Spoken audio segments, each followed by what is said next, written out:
Mi nuera se burló del cuadro que le regalé a mi hijo, llamándolo basura barata delante de 50 personas.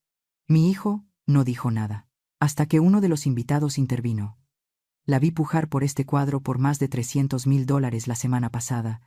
El rostro de ella se puso inmediatamente lívido. Pero antes de continuar, por favor, compruebe si se ha suscrito a nuestro canal y comparta en los comentarios el lugar desde donde está viendo nuestro vídeo. Nos encantaría saber hasta dónde llegan nuestras historias de venganza. Esas palabras todavía resuenan en mi cabeza como un puñetazo directo en el pecho. Las escuché hace 5 años, pero se siente como si hubieran sido pronunciadas ayer, todo grabado en mi memoria como una cicatriz que nunca termina de sanar. Me llamo Elena, doña Elena, como me llama la gente que trabaja en la hacienda de Jalisco. Tengo 65 años, soy viuda, y he dedicado toda mi vida a construir vastos campos de agave bajo el sol abrasador de México. Saben, ser madre es difícil, pero ser una madre soltera que gestiona una gran propiedad es aún más difícil. Pero quizás lo más difícil es ver a tu hijo más querido convertirse en un extraño justo delante de tus ojos. Estoy paralizada en medio del suntuoso salón de fiestas en la zona más lujosa de la capital, Polanco, en Ciudad de México. Mis oídos zumban. La gente a mi alrededor ríe y habla, y el olor a perfume caro me revuelve el estómago. Imaginen cómo se siente tener en sus manos un regalo que les costó el alma conseguir, solo para que su propia nuera lo desprecie. Miré el cuadro envuelto a la ligera en papel de cemento marrón en mis manos. Era áspero, sencillo, perdido entre las cajas de regalo forradas de terciopelo que lo rodeaban. Levanté la vista, buscando a Mateo. Mi hijo estaba allí, a solo unos pasos de mí, vestido con un elegante traje Armani. Pero no me miraba. Estaba ocupado chocando copas de vino con un hombre que llevaba una corbata de seda roja, charlando animadamente, evitando a propósito la mirada de su madre mayor y provinciana. Mateo, susurré. Pero la palabra se ahogó en mi garganta. De repente, la brillante luz del candelabro de cristal de la fiesta se desdibujó ante mis ojos. El ruidoso ambiente de Polanco se desvaneció, dando paso a la luz cálida, concentrada y tensa de la sala de subastas Morton Subastas, de hacía exactamente una semana. Era un martes por la tarde. El aire en la sala de subastas de Morton estaba denso, con olor a dinero y poder implícito. La sala estaba en silencio.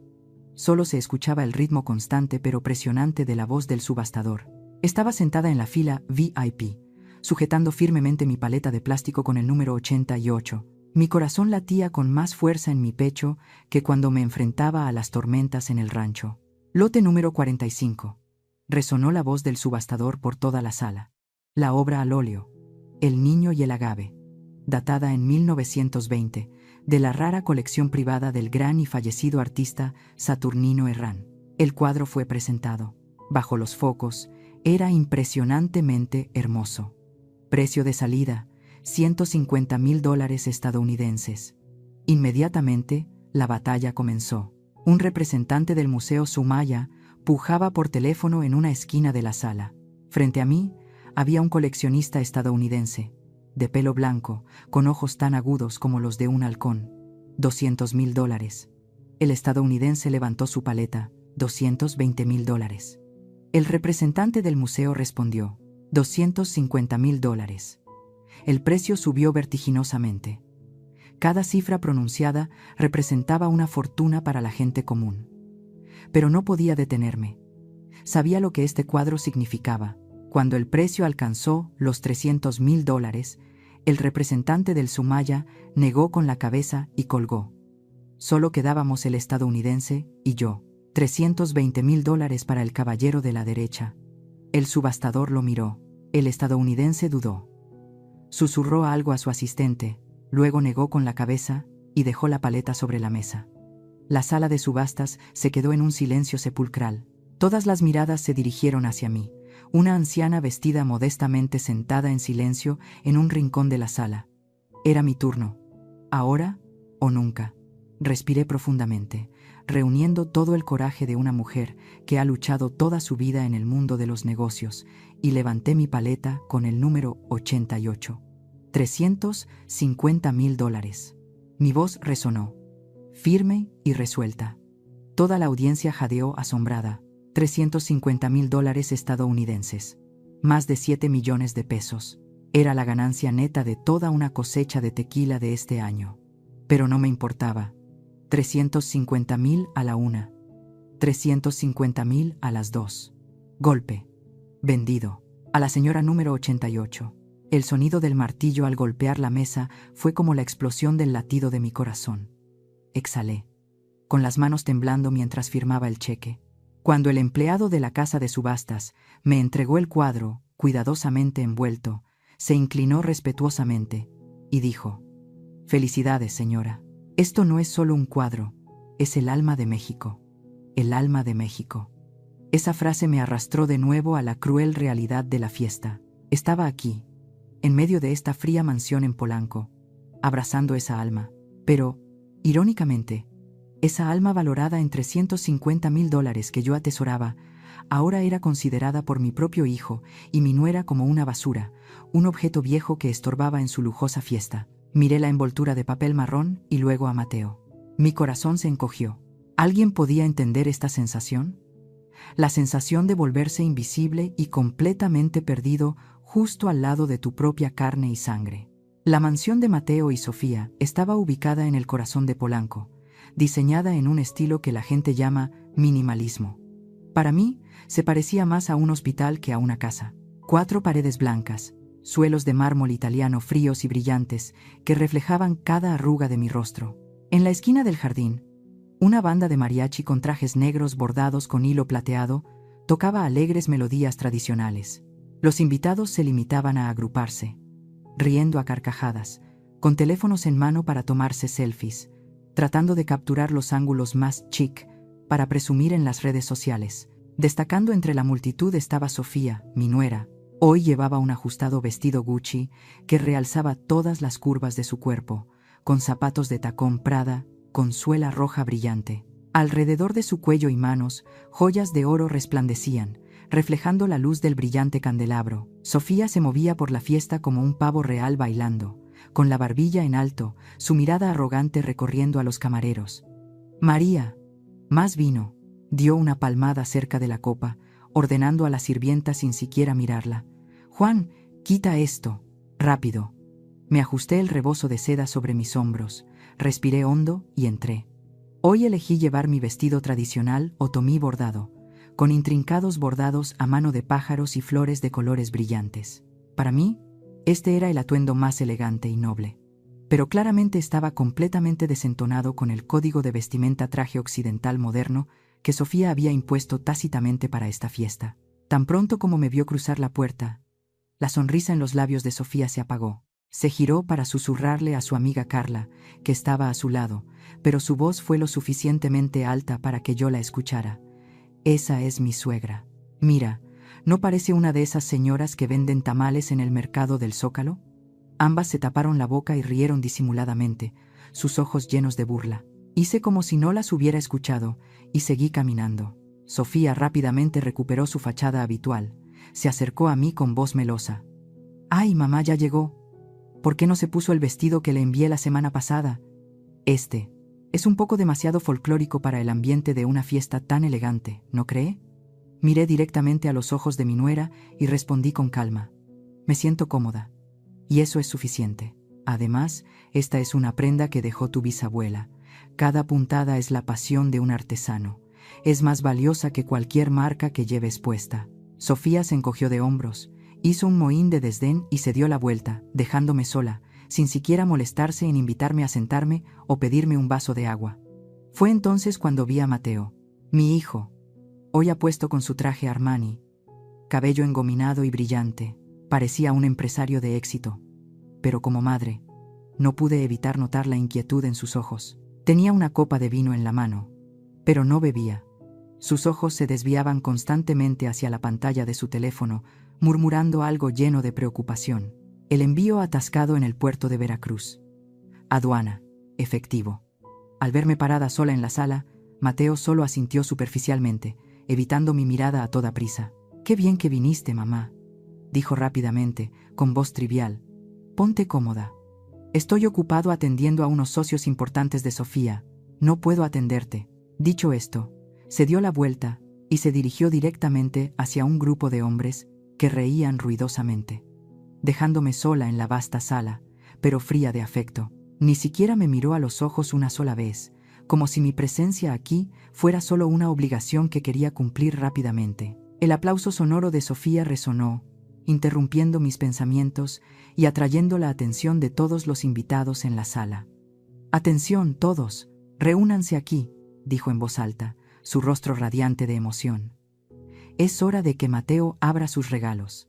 Veamos cuán abundante ha sido la cosecha de mi amado esposo hoy». La multitud se reunió rápidamente alrededor de la larga mesa, cubierta con un mantel de seda blanca, colocada en el centro de la sala. Sobre la mesa, regalos de todos los tamaños y colores, envueltos en papel brillante y adornados con grandes lazos, se apilaban como una pequeña montaña. El olor a dinero y lujo emanaba de las propias envolturas. Me hice a un lado en el borde de la multitud, oculta por las anchas espaldas vestidas de traje, y los hombros desnudos, perfumados con fragancias caras. Sofía tomó rápidamente una pequeña caja de regalo envuelta en terciopelo negro, entregándosela a Mateo. «Abre este primero, cariño. Es de papá». Mateo lo tomó, con las manos temblándole al abrir la tapa. Dentro había una llave de un Porsche completamente nuevo, con el logo de la marca brillando bajo el candelabro. Su suegro, un magnate inmobiliario con un gran vientre y una sonrisa engreída, se acercó y palmeó ruidosamente la espalda de su yerno. «Para que mi hijo vaya al campo de golf más cómodamente», dijo en voz alta, con un tono condescendiente. «Un hombre de éxito debe conducir un coche a su altura». «¡Wow! Gracias, papá», exclamó Mateo, sus ojos brillando como los de un niño al que le dan un dulce. Acarició la llave. La ansiedad por el envío atascado en el puerto de hacía un momento parecía haberse desvanecido por completo. «Soñé con este durante mucho tiempo». «No puedo creerlo». Un estruendo de aplausos se escuchó. Luego, Sofía tomó otro regalo. Esta vez de Carla, su amiga cercana. Mateo lo abrió. Y dentro había un reloj Hublot, incrustado con diamantes brillantes, con un diseño ostentoso y llamativo. Sofía exclamó con falsa admiración. «Ay, Carla, qué generosa eres. Miren todos, esto le queda perfecto con su traje. Se ve tan poderoso». Abracé fuertemente el cuadro envuelto en papel marrón viejo contra mi pecho, sintiéndome invadida por una sensación de soledad. Los regalos de lujo se abrían uno tras otro. Los vítores y las alabanzas eran incesantes. Me pregunté, entre el resplandor de la riqueza material, ¿mi hijo todavía recordaba el valor de las cosas que no se pueden comprar con dinero? ¿O realmente había olvidado quién era?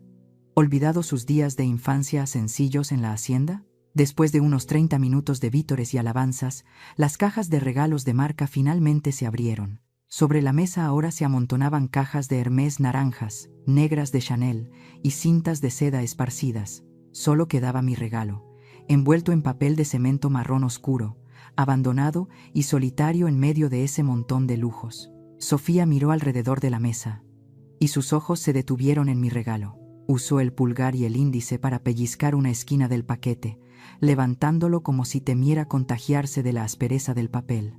«Ah, queda este», dijo en voz alta, con una sonrisa burlona evidente en sus labios, «el regalo de la abuela Elena».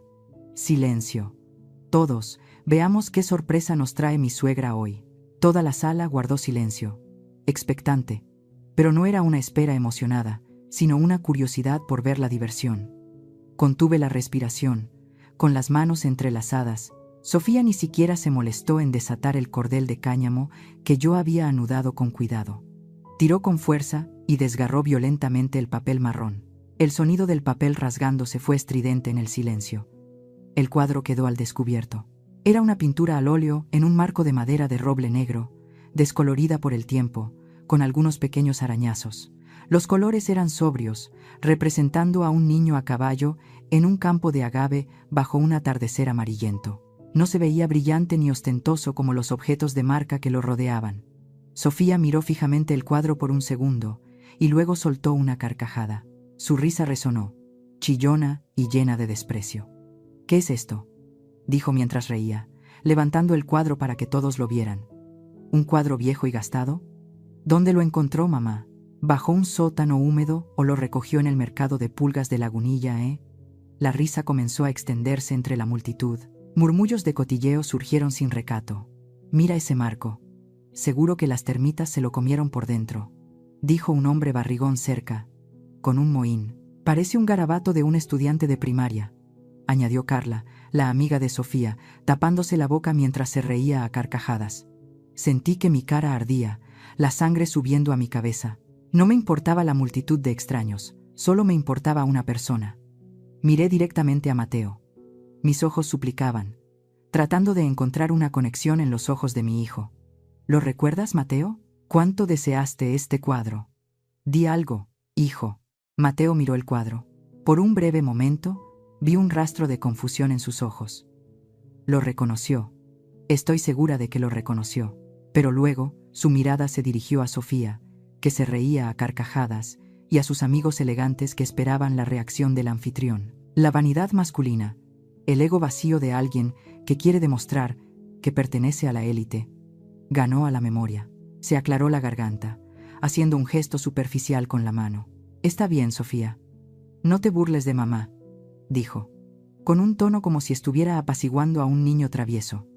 Pero el contenido de sus palabras me apuñaló el corazón. Mamá, gracias.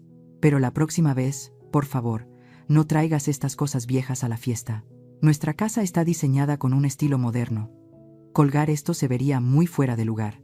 Dicho esto, se giró hacia la sirvienta que estaba cerca, ordenando fríamente, como si quisiera deshacerse de un montón de basura. María, lleva esto al almacén.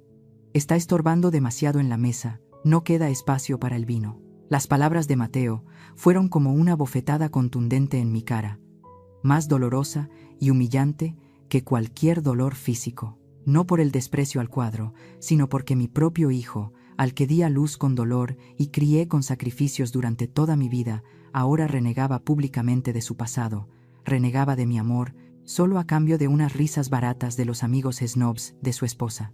Quería gritarles que se trataba de una obra maestra valorada en cientos de miles de dólares, un tesoro que los museos anhelaban. Pero mi garganta estaba seca. No podía emitir sonido. La creciente decepción hizo que mi pecho quisiera explotar. No podía soportar un segundo más en ese lugar frívolo e insensible. Me di la vuelta y caminé decididamente hacia la puerta, dejando atrás las risas insípidas que aún no se habían detenido por completo. En ese preciso momento, María, la pobre sirvienta, llevaba trabajosamente el cuadro siguiendo las órdenes de los anfitriones, abriéndose paso entre la multitud para ir al almacén. Pasó por la zona del bar, donde un hombre mayor estaba sirviéndose más vino.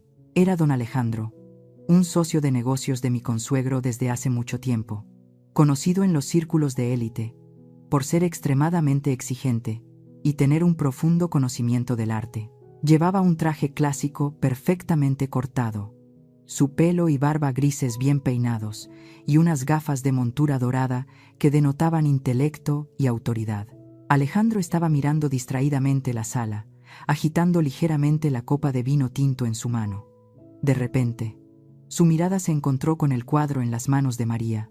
Se quedó inmóvil, como golpeado por un rayo, sus ojos detrás de las gafas completamente abiertos. Crack. La copa de vino cayó de su mano al suelo de mármol, haciéndose añicos. El sonido estridente rasgó el ruido ambiental, haciendo que toda la sala se sobresaltara y se quedara en silencio. Todas las miradas se dirigieron hacia el bar. Alejandro pareció no importarle la copa rota ni sus zapatos manchados.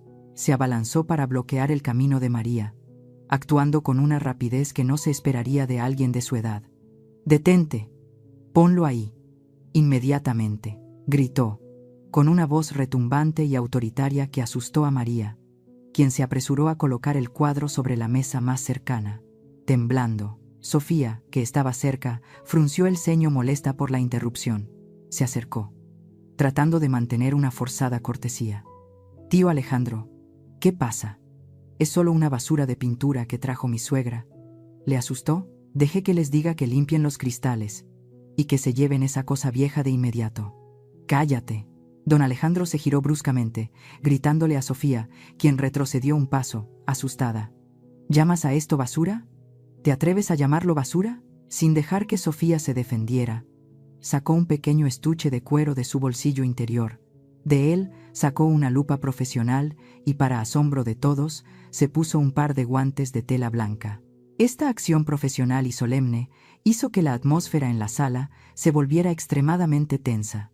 Alejandro se inclinó, examinando con la lupa la esquina inferior derecha del cuadro, donde había unos pequeños trazos de firma desvanecidos por el tiempo. Toda la sala contuvo la respiración, observando cada uno de sus gestos. Tocó con cuidado la superficie del cuadro con su dedo enguantado, susurrando las palabras que solo él podía ver claramente. S. Herrán. 1920. Alejandro se enderezó lentamente. Se quitó la lupa, sus manos temblando por la fuerte emoción. Se giró para mirar el cuadro una vez más con una mirada reverente, como si estuviera viendo una reliquia sagrada. Dios mío, llevo 10 años buscándolo. Su voz era temblorosa y ahogada. El niño y el agave. Esta es la obra original. La única. Pensé que nunca la vería. Sofía se quedó boquiabierta, su rostro mostrando una total confusión. ¿Original de qué? ¿De qué habla, tío? Está viejo y rayado. Alejandro se giró para mirarla fijamente a los ojos, con una mirada de furia y desprecio. ¿Viejo y gastado? Estúpida muchacha. Tu ignorancia es asombrosa. La semana pasada, en la subasta privada de la casa de subastas Morton, este cuadro estableció un récord sin precedentes. Estuve allí. Pagué hasta $300,000 estadounidenses. Y aún así perdí. Se detuvo un momento para tomar aire. Luego enfatizó cada palabra. Su voz resonando por toda la gran sala. La ganadora, la persona que me venció a mí y a otros 2 grandes museos para poseer esta obra maestra, cerró la puja en $350,000 estadounidenses en efectivo, justo en la mesa de subastas. Luego, levantó lentamente la mano, señalando directamente hacia la puerta, donde yo estaba inmóvil, con la mano aún en el pomo. Y esa mujer, esa verdadera dueña de buen gusto y poder, es doña Elena. Todas las miradas en la sala se dirigieron a mí a la vez. Vi el rostro de Sofía pasar de la confusión al horror total, mientras Mateo se quedaba boquiabierto, pálido como la cera. La escena ante mis ojos se oscureció. Solo quedaba la cruda verdad expuesta bajo la cegadora luz del arrepentimiento tardío. La rotunda declaración de don Alejandro fue como un conjuro que paralizó todo el espacio. La gran sala de fiestas en Polanco, que hace un momento estaba llena de risas burlonas y tintineo de copas, de repente cayó en un silencio absoluto. Vi a Sofía clavada en el sitio, con la boca abierta, pero sin poder hablar. La cifra de $350,000 estadounidenses, más de 7 millones de pesos, probablemente bailaba en su cabeza como una pesadilla furiosa. Balbuceaba. Sus labios se movían, pero no emitían ningún sonido coherente. La copa de vino en su mano se inclinaba, a punto de caer como su propio destino en ese momento. A su lado, Mateo, mi hijo, parecía una estatua de cera a punto de derretirse. Sus manos y pies temblaban. Vi claramente sus anchos hombros bajo el traje caro estremecerse. Me miró fijamente, con una mirada a la vez asustada y extraña, como si fuera la primera vez que realmente veía a su madre. Sabía que yo tenía dinero por las cosechas de agave. Sabía que no me faltaba nada. Pero ni en sus sueños imaginó que su madre provinciana pudiera desembolsar una suma tan enorme, una fortuna para cualquiera, solo para comprar un regalo de cumpleaños. Su mirada penetró en mi alma. El arrepentimiento tardío comenzó a filtrarse en sus ojos, pero ya era demasiado tarde. Solté el pomo de la puerta. En lugar de salir como había planeado inicialmente, me di la vuelta lentamente. Levanté la cabeza. Respiré hondo y comencé a caminar hacia la mesa donde estaba el cuadro.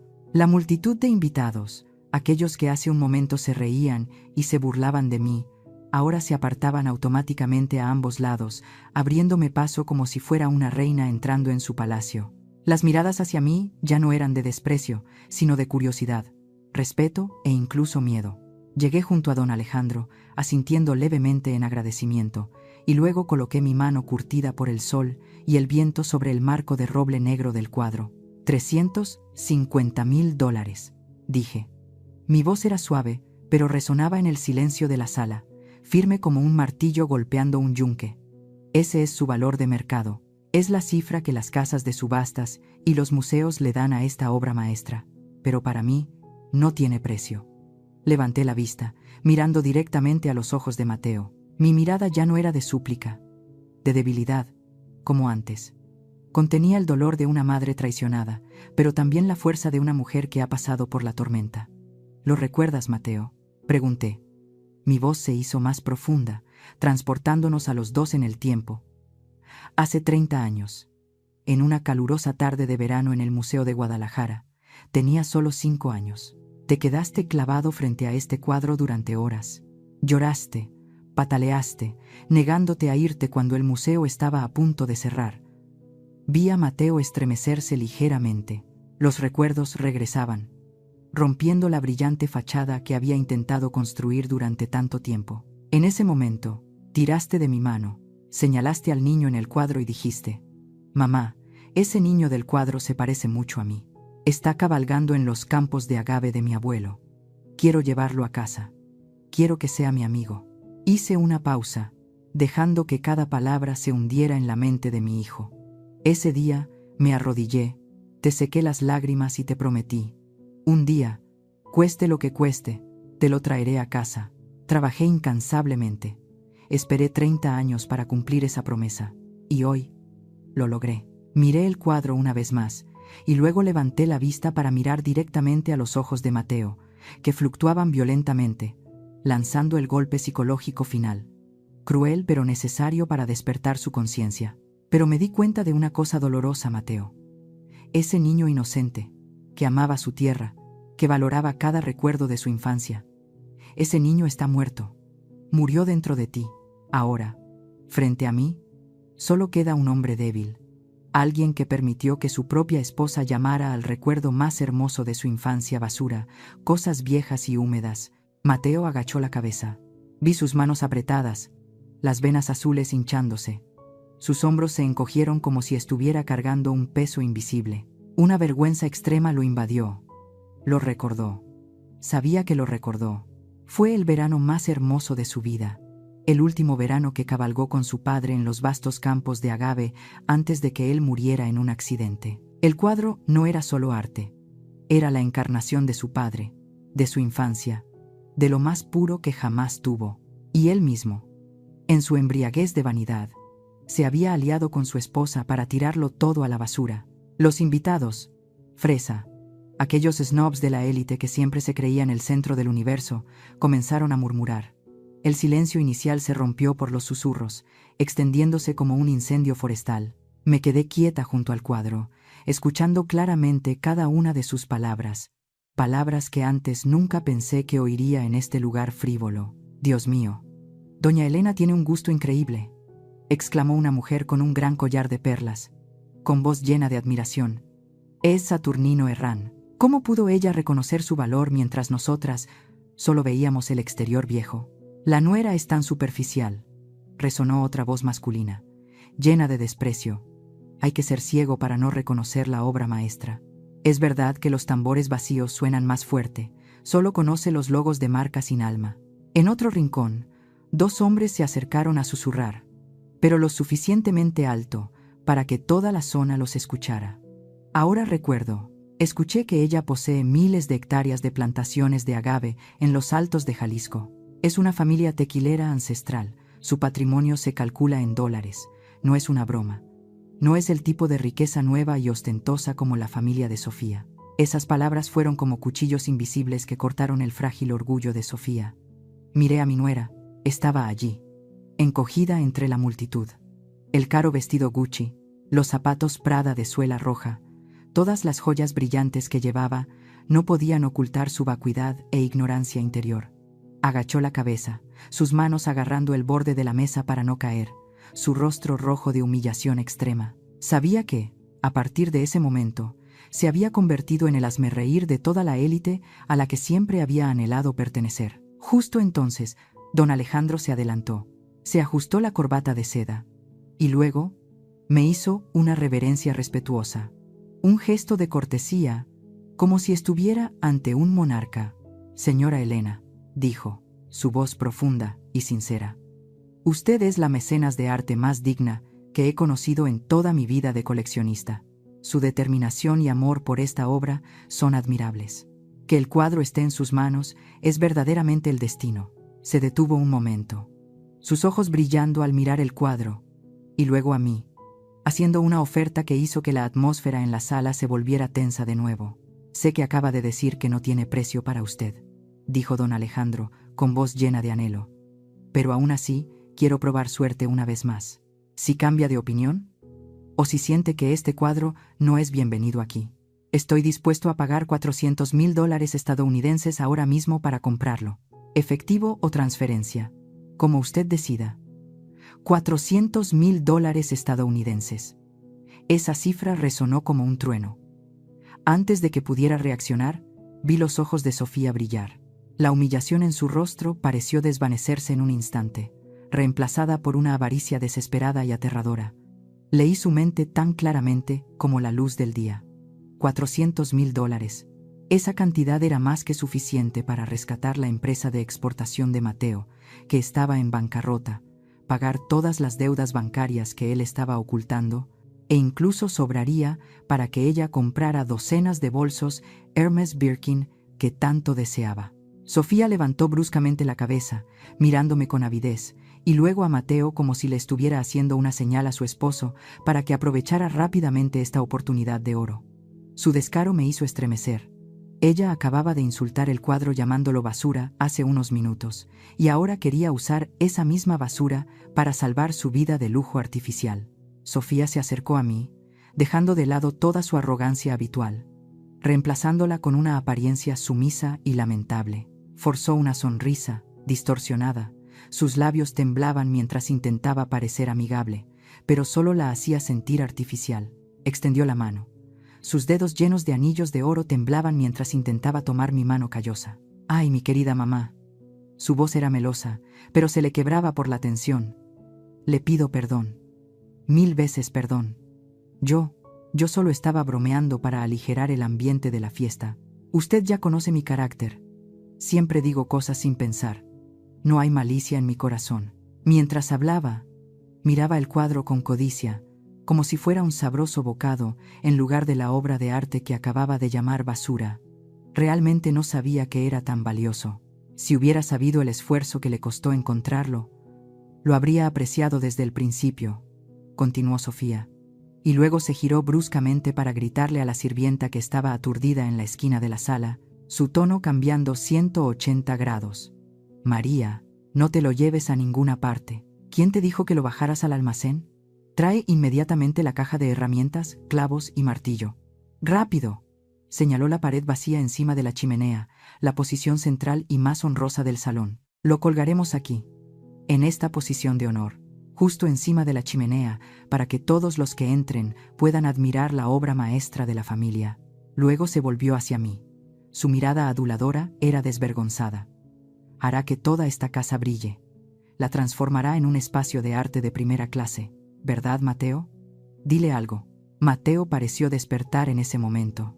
Miró a su esposa, luego a mí, su rostro enrojecido por la vergüenza, pero también con un rayo de esperanza fugaz. Se acercó. Su voz era débil, pero lo suficientemente audible para que yo escuchara su arrepentimiento tardío. «Mamá, lo siento». Inclinó la cabeza, sin atreverse a mirarme a los ojos. «Yo estoy realmente conmovido de que recordaras ese recuerdo. Lo recuerdo ahora, muy claramente. Mamá, ¿lo cuelgas aquí? Prometemos cuidarlo. Lo consideraremos el tesoro de nuestra familia». Miré a mis 2 hijos frente a mí. Una, codiciosa, descarada hasta el punto de no tener dignidad. El otro, débil, cobarde y fácilmente manipulable. Mi corazón se enfrió. La decepción había congelado el corazón de esta madre, que siempre había sido indulgente. Cuando la mano de Sofía, llena de joyas, intentó tocar el marco del cuadro de nuevo, la aparté con firmeza.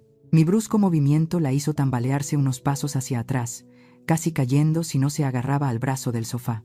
Me puse de pie, mi mirada fría como el hielo de las altas montañas, penetrando en el alma oscura de mi nuera. «No, Sofía», dije, mi voz tranquila pero cortante. «Este cuadro no pertenece a este lugar, y ciertamente no te pertenece a ti». Sofía se quedó boquiabierta, a punto de decir algo, pero la interrumpí de inmediato. «Es demasiado viejo, demasiado húmedo y demasiado ordinario, comparado con tus muebles italianos brillantes y sin alma. Colgarlo aquí solo estropearía la fachada de lujo moderno que intentas pintar». Y lo que es más importante, continué, mi voz profunda y amarga, este cuadro tiene alma, contiene amor, recuerdos y sacrificio. Y esta casa no. Aquí solo hay cálculo, ostentación e hipocresía. Dicho esto, no me molesté en mirar su reacción ni un segundo más. Me dirigí hacia la puerta, donde mi fiel chofer personal, Manuel, acababa de entrar para ayudarme, según el mensaje que le había enviado. Asentí levemente. Manuel entendió de inmediato, se acercó y levantó el cuadro con cuidado con ambas manos, con absoluta reverencia, y se lo llevó en silencio al coche, dejando atrás el asombro y el arrepentimiento extremo de aquellos que no sabían valorar el valor real. Cuando la silueta de Manuel y el cuadro desaparecieron tras la gran puerta de roble, me di la vuelta para encarar a las dos personas que seguían paralizadas en medio del salón. El espacio alrededor estaba tan silencioso que se podía escuchar el zumbido del aire acondicionado. Mateo y Sofía me miraban, con una mezcla de miedo y súplica en sus ojos, pero en mi corazón solo quedaba vacío y una determinación férrea. Era hora de poner fin a esta farsa de familia feliz. Era hora de que aprendieran la lección más grande de sus vidas sobre el precio de la ingratitud. Lentamente abrí mi pequeño bolso de mano de seda negra bordado con hilo dorado y saqué un sobre de papel grueso de color crema. Con el sobre en la mano, miré directamente a los ojos de Mateo, mi mirada tan afilada como un bisturí que diseccionaba sin piedad todos los secretos que él había intentado ocultar durante tanto tiempo. Mateo. Dije el nombre de mi hijo, mi voz tranquila pero con un peso de 1000 kilos. ¿Crees que tu madre está vieja y senil y no sabe nada sobre tus negocios? ¿Crees que no sé que la empresa de importación y exportación de la que tanto presumes en realidad tiene una deuda bancaria colosal de 5 millones de pesos? Mateo se sobresaltó, pálido como la muerte. Balbuceó tratando de explicarse, pero no le di oportunidad. ¿Crees que, no sé, que hipotecaste secretamente esta mansión, el lugar que llamas hogar, al banco para obtener efectivo para tu capital de trabajo? Y peor aún, para comprar ese coche de lujo y las joyas caras que llenan el armario de tu esposa? Mis palabras explotaron como una bomba en la sala. Sofía, junto a su esposo, tenía los ojos muy abiertos por el horror. Se giró bruscamente para mirar a Mateo, su voz ahogada por la conmoción. ¿Tú hipotecaste la casa? Mateo, di algo. Me dijiste que la empresa estaba obteniendo grandes ganancias. Me dijiste que el dinero para las compras era de las ganancias netas, ¿verdad? Me mentiste. Mateo agachó la cabeza, sin atreverse a mirar a su esposa ni a mí. Su silencio era la respuesta más clara a todas las mentiras y el brillo superficial que había construido para satisfacer la vanidad de su esposa. Levanté el sobre en mi mano, para que todos en la sala pudieran verlo claramente. Aquí dentro, dije en voz alta, mi voz resonando por la sala, están todos los documentos bancarios, el cheque certificado que había preparado. Iba a inyectar 10 millones de pesos en tu empresa para pagar tus deudas y revivir el negocio. Planeaba dártelo como un segundo regalo de cumpleaños, justo después de entregarte el cuadro conmemorativo. Vi un destello de esperanza desesperada en los ojos de Mateo y Sofía. 10 millones de pesos. Era el único salvavidas que podía sacarlos del lodazal de deudas en ese momento. Sofía intentó acercarse, intentó suplicar, pero actué más rápido. Pero me di cuenta, dije. Mi voz se endureció, fría y cruel, que mi dinero, mi sudor y mis lágrimas solo están alimentando tu ingratitud, pereza y una vanidad sin fondo. Cuanto más les doy, más lo dan por sentado. Pisotean mi amor, desprecian los valores espirituales, solo corren tras las cosas frívolas. Al terminar de hablar, rompí el sobre grueso con ambas manos. Ra-ask. Ra-ask. El sonido del papel rompiéndose fue seco, rasgando el silencio aterrador de la sala. Los trozos de papel, los cheques sin valor, cayeron al suelo de mármol frío como copos de nieve fúnebres. Mateo y Sofía miraron los pedazos de papel caer con rostros sin vida, como si estuviera desgarrando sus propias vidas. A partir de hoy, declaré, sacudiendo mis manos como si me quitara el polvo, el grifo está cerrado permanentemente. No más ayuda, no más rescates. Ya son adultos, encárguense de sus deudas y sus vidas. No me busquen más. Dicho esto, me di la vuelta y caminé directamente hacia la puerta, con la cabeza en alto, sin mirar atrás ni una sola vez a mis 2 hijos que se desmoronaban detrás de mí. Sentí un extraño alivio, como si me hubiera quitado un peso de 1000 kilos que había estado cargando durante años.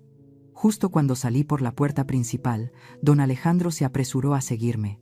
Estaba sin aliento, pero sus ojos estaban llenos de admiración y respeto. «Por favor, permítame acompañarla, doña Elena», dijo con urgencia. «Mi coche está esperando afuera.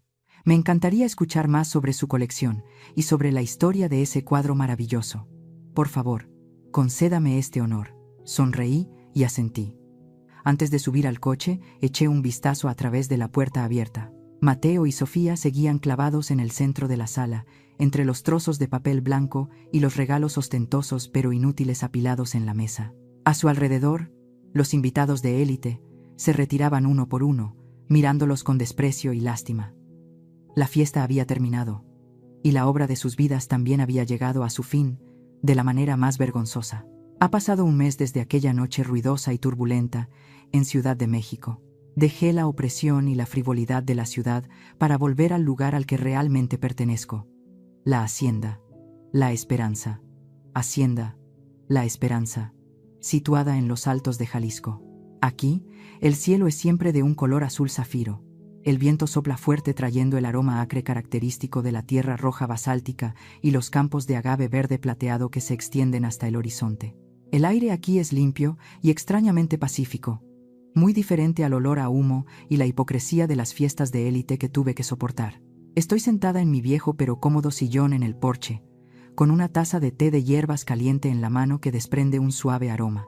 Delante de mí, en la pared de piedra tosca pero acogedora del salón, el cuadro El niño y el agave está colgado en el lugar más prominente. Bajo la brillante luz del sol de la tarde que entra oblicuamente por la ventana, el cuadro parece cobrar vida, más vibrante que nunca. El niño en el cuadro cabalga a caballo, con una sonrisa radiante, sus ojos claros mirando hacia el horizonte, como si me llamara a volver a los recuerdos más hermosos de mi vida. El teléfono sobre la mesa de madera de roble a mi lado vibró de repente, rompiendo la tranquilidad de la tarde. Miré la pantalla. Era un mensaje de voz de Mateo. No era la primera vez que llamaba o enviaba mensajes desde que me fui, pero esta vez decidí escuchar lo que tenía que decir. Presioné el botón de altavoz. La voz de Mateo sonó, ronca, temblorosa y llena de desesperación, mezclada con el llanto desconsolado de Sofía que se escuchaba de fondo. «Mamá, por favor, contesta». Su voz era entrecortada, ahogada. «El banco envió un aviso. Van a embargar la mansión la próxima semana. No tenemos a dónde ir. Sofía ha tenido que vender todos sus bolsos, relojes y joyas, pero aún no es suficiente para pagar los intereses, mamá. Te lo ruego, sálvanos esta vez, solo esta vez». Escuché cada una de sus patéticas súplicas con el corazón tan sereno como la superficie de un lago en otoño. Ya no había lástima, ni dolor, ni ira. Mi rostro no mostraba ninguna expresión. Me di cuenta de que mi silencio durante todo el mes era la respuesta más clara, pero parecía que aún no querían aceptar la verdad. Mi dedo se deslizó suavemente por la pantalla. Sin dudarlo, pulsé el botón de eliminar el mensaje de voz permanentemente. Luego, fui a la configuración de contactos, seleccioné los números de Mateo y Sofía y presioné resueltamente bloquear. Eso fue todo. Todos los lazos restantes con la molestia y el aprovechamiento habían sido cortados. Dejé el teléfono sobre la mesa, sintiendo un alivio que se extendía por todo mi cuerpo. Solía pensar que amar a mis hijos significaba protegerlos, cuidarlos y sacrificarlo todo por ellos.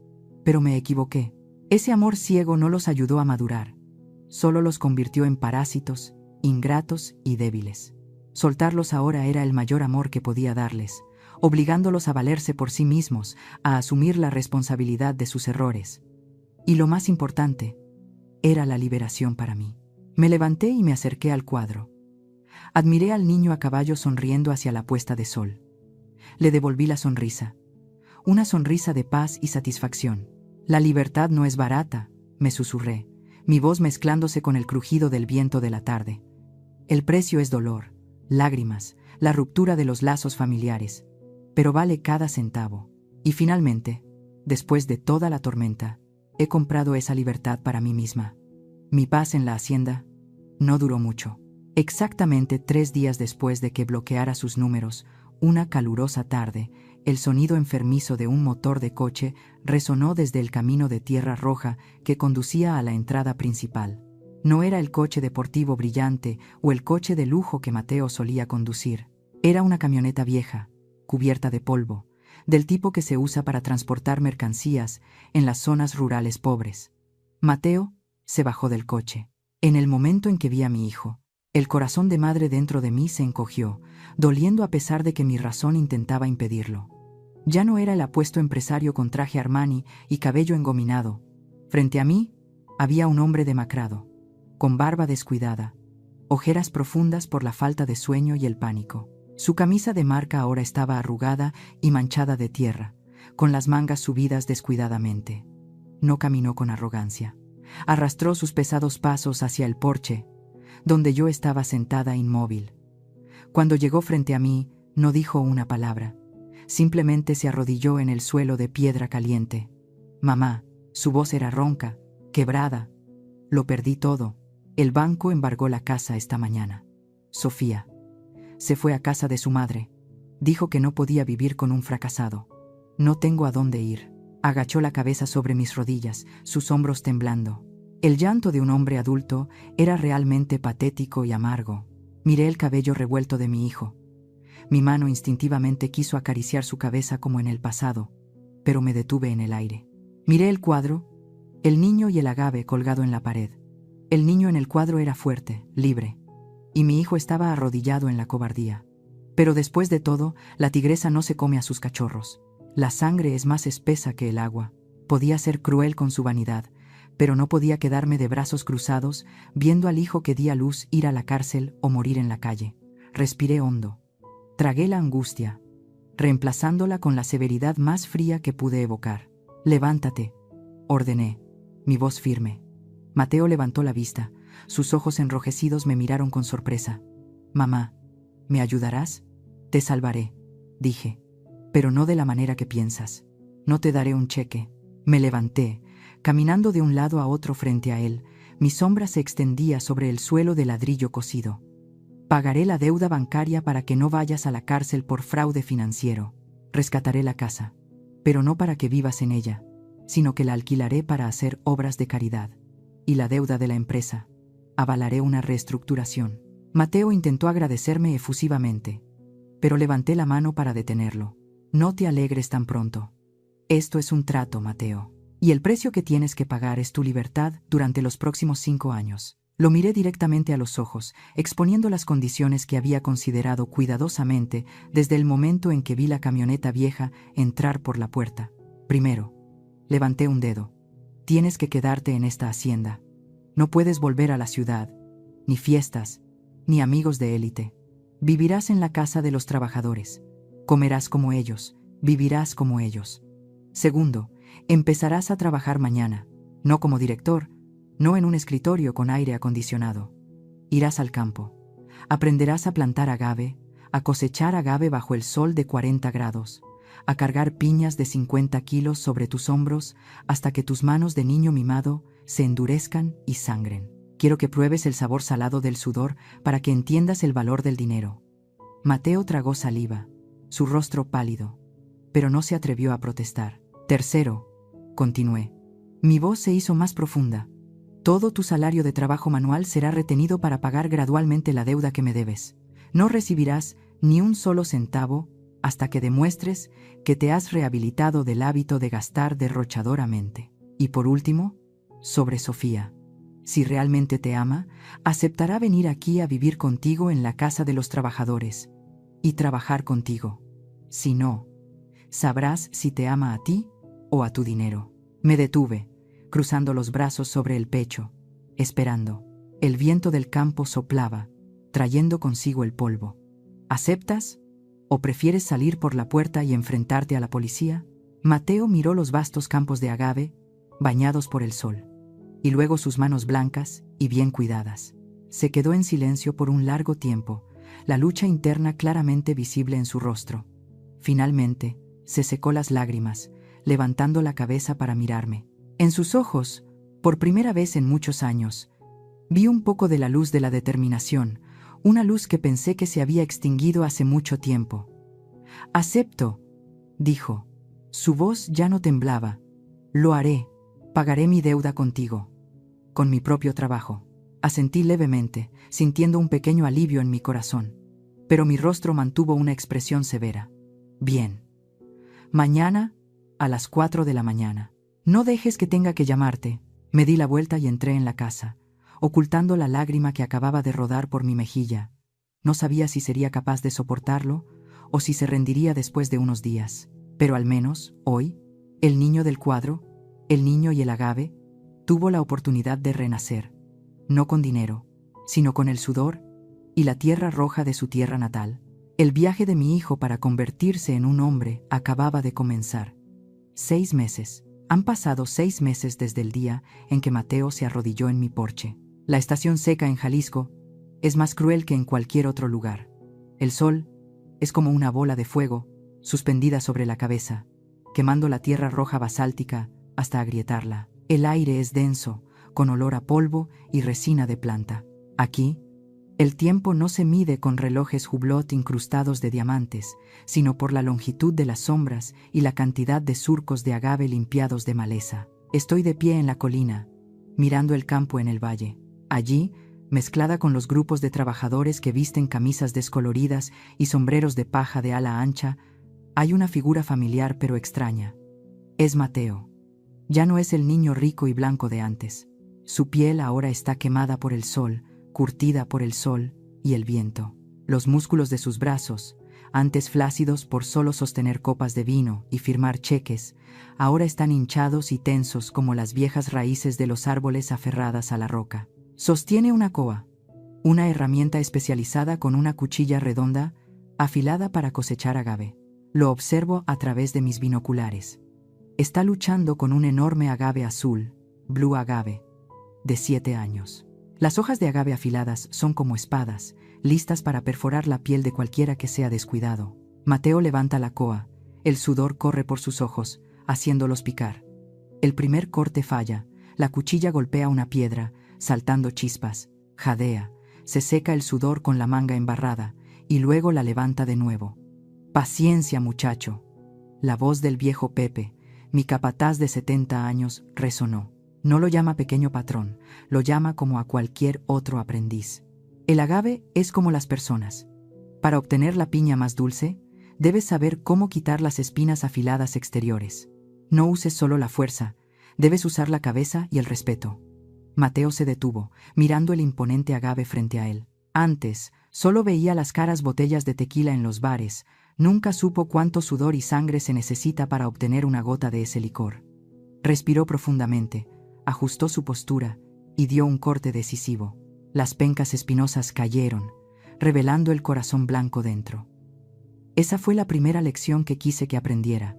No hay recompensa dulce que no venga con el precio doloroso de cortar los malos hábitos. Esa noche, bajé a la zona de viviendas de los trabajadores, no para inspeccionar, sino para llevarles algunas medicinas. Mateo estaba sentado alrededor de la hoguera con los trabajadores. Su cena era solo tortillas asadas al carbón, acompañadas de frijoles refritos y unos chiles jalapeños asados. Hace medio año, Mateo habría tirado esta comida por considerarla sucia, pero ahora estaba usando su mano para tomar un trozo de tortilla, comiendo vorazmente como si fuera un manjar. «Oye, Mateo», un joven trabajador llamado Juan le dio una palmada en el hombro, ofreciéndole una botella de agua fresca. «Hoy trabajaste bien, la coa está empezando a obedecerte». Mateo sonrió, una sonrisa que no había visto en los últimos 30 años. No la sonrisa social artificial de las fiestas de Polanco. No la sonrisa arrogante de presumir de riqueza. Era la sonrisa del agotamiento, pero también de la satisfacción.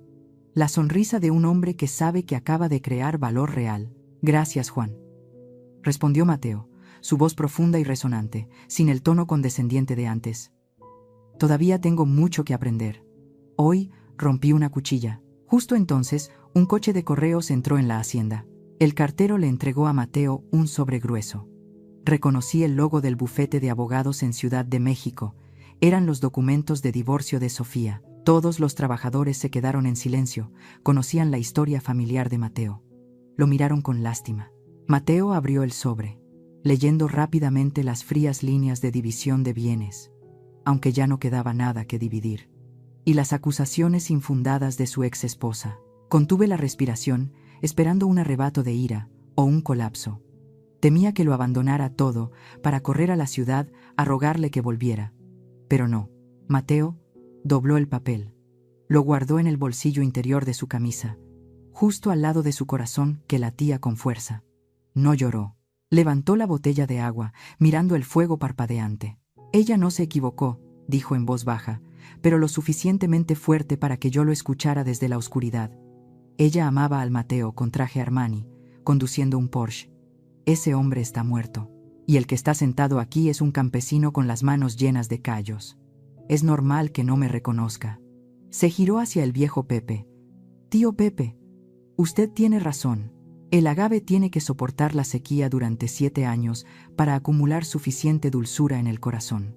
Si se cosecha demasiado pronto, cuando aún está tierno, el tequila saldrá amargo. Mi vida antes era ese agave inmaduro, forzado a madurar.